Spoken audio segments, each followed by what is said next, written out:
for 2.5 seconds, just 47% of the time. In case you're not sure, that's real bad.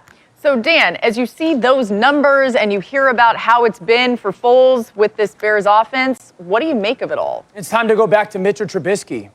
First of all, if you got a playoff caliber defense, which the Chicago Bears do, the number one job is to not give the game away. Don't turn the football over. Value it.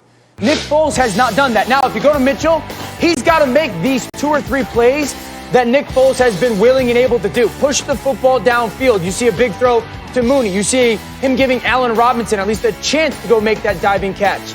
You've got to be able to make these throws if you're Mitchell Trubisky. Hang in the pocket and hit that crosser in the window. But he can do this. Like, he can help that bad offensive line that you just talked about. Down in the red zone, no one's there, go create. You don't have to force the ball to the only pass-catching option that's there. How about getting outside the pocket? When protection breaks down and you got to go make a play with your feet, that sack could not happen because of Mitchell Trubisky. He's going to give you the opportunity to do that stuff. Here's the thing with Matt Nagy.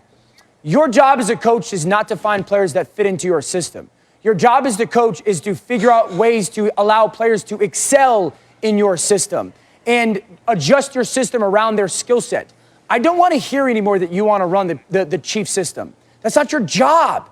Your job is to take the talent of the players that you have and get them to be as good as they possibly can. Mitchell Trubisky gives them the best option. He will cover up the 2 main deficiencies they have: a poor offensive line because of his athleticism and an average skill group because of his athleticism. Go back to Mitchell Trubisky. This feels a little bit like when your friend breaks up with someone, everyone's like, thank you, finally. And then they start dating again, and it's tough. And they're like, maybe that old guy wasn't that bad. I am here, Dan, to be the rational voice in the room to remind you, yes, he was that bad.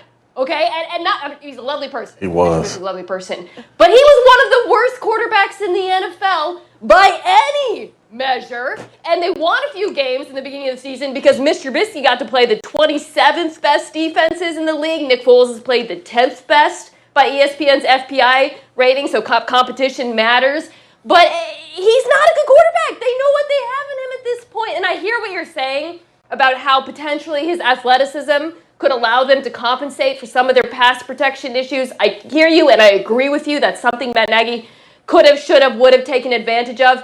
But Mr. Trubisky was also significantly worse than Nick Foles has been throwing under pressure. So while, yes, you might get a few more positive plays on the ground, he is not a good passer when he's pressured, and you're correct in pointing out that that is not a good offensive line. I don't see him upgrading that offense. I'm not saying Nick Foles has been great. I'm really not, but Mitch Trubisky is not an improvement. Marcus first, and then Dan, you jump. Hey, Els, Dan been on that yak today. I'm convinced. He could have been. He done had a day full of yak. I hadn't been close enough to him to find out.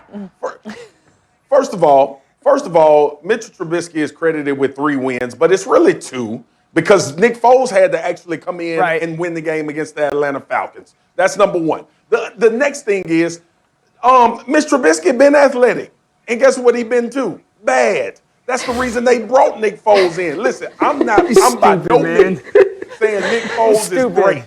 I'm not. That is not what I'm saying. But this man has had this team. Look, the Saints went to overtime. We obviously know how dominant the Rams were in that game, and they beat the Tampa Bay Buccaneers, the team that we're really putting up there as one of the better teams in the NFC. This was about Nick Foles, and to your point, like, he's turned the football over. I get that. But he's also been steady enough not to give games away and not have them in position to win some of these games. Don't go back to Mr. Trubisky, Matt Nagy, please. We already know what he is. I'm going to go Ryan Clark on him. Oh, no. I'm going to go Ryan Clark on you. I'm going RC on you. How has he been steady enough? How has he been steady enough? He's doing the one thing. Like, listen, if Nick Foles was doing, like, getting the ball out of his hands and not hurting the team with the turnovers, I'll be all with you. I love Nick Foles. But here's the thing. The coaching staff has to look at the team and go, what's the best way for us to win games? Scoring 17 a game ain't going to cut it, guys.